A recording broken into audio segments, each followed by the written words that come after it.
ஜெயா டீம்களுக்கு வணக்கம். நான் உங்க ஷெஃப் தீனா. சுவையும் ஆரோக்கியம் இருந்த கமகம சமையல இன்னைக்கு நம்ம பார்க்க போது ரொம்ப இன்ட்ரெஸ்டிங்கான ஒரு ரெசிபி. நம்ம வீட்டில் நிறைய குழம்பு வகைகள் பண்றோம். ஆனா அந்த குழம்பு நல்லா டேஸ்டா வரணும்னா அதுக்கு முக்கியமான பொருள் என்ன? இந்த குழம்பு தூள்.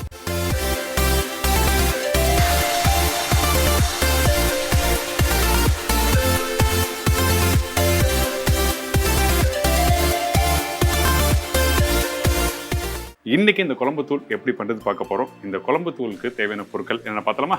குழம்பு தூள் தேவையான பொருட்கள்: காய்ந்த மிளகாய் 100 கிராம், முழுதனியா 100 கிராம், துவரம்பருப்பு 10 கிராம், மிளகு 10 கிராம், சீரகம் 10 கிராம், மஞ்சள் ஒரு சின்ன துண்டு, சுக்கு ஒரு சின்ன துண்டு, கடுகு 10 கிராம், கருவேப்பிலை தேவையான அளவு, வெந்தயம் 10 கிராம். என்னங்க, இந்த குழம்பு தூளுக்கு தேவையான பொருட்கள்லாம் பார்த்துருப்பீங்க. ரொம்ப ஈஸி தான் குழம்பு தூள் பண்ணுறது, ரொம்ப கஷ்டம்லாம் இல்லை. நிறைய பேர் பச்சை அரிசிலாம் போட்டு பண்ணுவாங்க. எதுக்காக இந்த பச்சை அரிசி போட்டு பண்ணுறான்னு கேட்டேன்னா விஷயம் சொல்லிடுறேன். கொஞ்சம் உங்கள் வீட்டில் குழம்புக்கு நல்லா திக்காக வரணும்னு சொல்கிறதுக்கு, அது மட்டும் இல்லை, அந்த வாசனை நல்லா எடுத்து கொடுக்க தான் பச்சை அரிசி போடுவாங்க. ஆனால் சில பேருக்கு வந்து பச்சை அரிசி குழம்பு தூளில் சேர்க்கறது பிடிக்காது. அதுக்காக மட்டும்தான் நான் இதில் பச்சை அரிசி சேர்க்காம வெறும் முழுதனியா, காஞ்ச மிளகாய், மிளகு, சீரகம், சுக்கு இதெல்லாம் போட்டு வறுத்து எப்படி பண்ணுறது சொல்லி நம்ம பார்க்க போகிறோம். ஃபர்ஸ்ட் நம்ம என்ன பண்ணுறோம் கேட்டோன்னா, நம்மக்கிட்ட இருக்க இந்த காஞ்ச மிளகாய் முழுதனியாக வறுக்க போகிறோம். நான் சொன்ன ரேஷியோ ரொம்ப இம்பார்ட்டன்ட். கரெக்டான ரேஷியோவில் போனாங்க.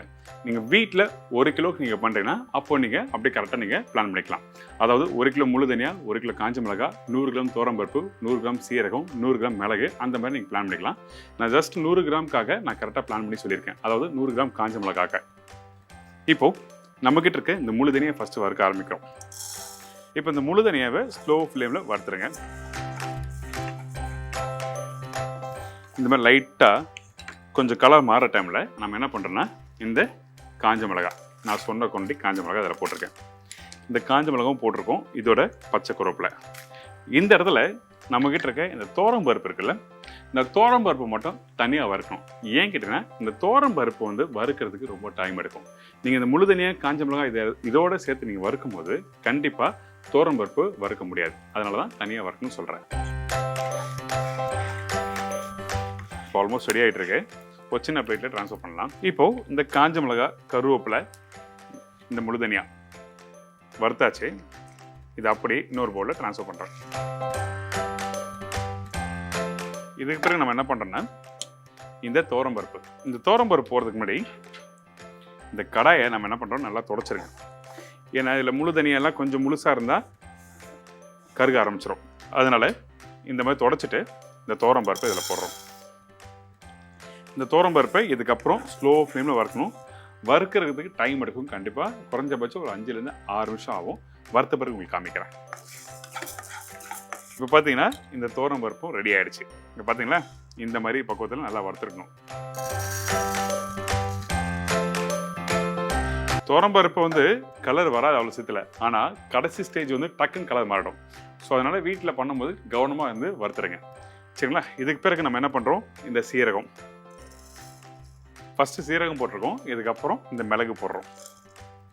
இந்த மிளகு போட்ட பிறகு நம்ம என்ன பண்ணுறோன்னா, இந்த மஞ்சள் நீங்கள் போடும்போது ரேஷியோ நான் சின்ன துண்டு சொன்னேன். அதாவது 100 கிராமுக்கு வந்து ஒரு சின்ன துண்டு போட்டால் போதும். இதே வந்து நீங்கள் வீட்டில் 1 கிலோ பண்ணுன்னா அந்த டைமில் 100 கிராம் மஞ்சள், 100 கிராம் சுக்கு உடச்சி இந்த மாதிரி ஒரு சின்ன துண்டு போடுறேன்.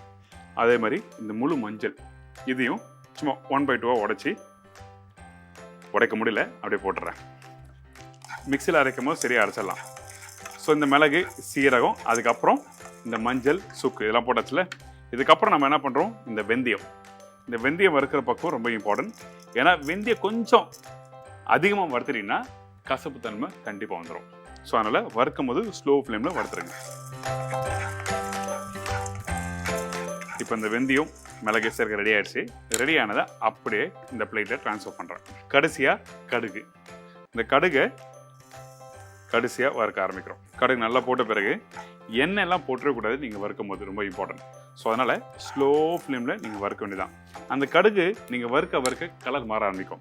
இப்போ பாருங்கள், க்ளோஸ்அப்பில் பார்த்தா தெரியும் உங்களுக்கு, அந்த கடுகு நல்லா பொரிஞ்சு மேலே வரும். ஸோ இந்த மாதிரி தான் நல்லா பொரிஞ்சு வரணும். அதுக்கு பிறகு தான் வந்து நீங்கள் இந்த ட்ரேயில் மாற்றணும். சரிங்களா? இப்போ ரெடி ஆச்சு. அப்பப்போ மிக்ஸ் பண்ணே விடணும். அப்போ தான் உங்களுக்கு அந்த கடுகு வந்து ஈவனாக வந்து பொரிஞ்சு வரும். இப்போ ரெடி ஆகிடுச்சு. ரெடியானதை இந்த ட்ரேயில் மாற்றிடுறேன். அவ்வளோதான். இப்போ இந்த குழம்பு தூளுக்கு உங்களுக்கு தேவையான பொருட்களை நீங்கள் பார்த்துருப்பீங்க எப்படி வறுத்துன்னு. இப்போ இந்த மசாலா வந்து நான் அரைச்சிட்டு உங்களுக்கு காமிக்கிறேன் எப்படி வந்திருக்குன்னு சொல்லிட்டு.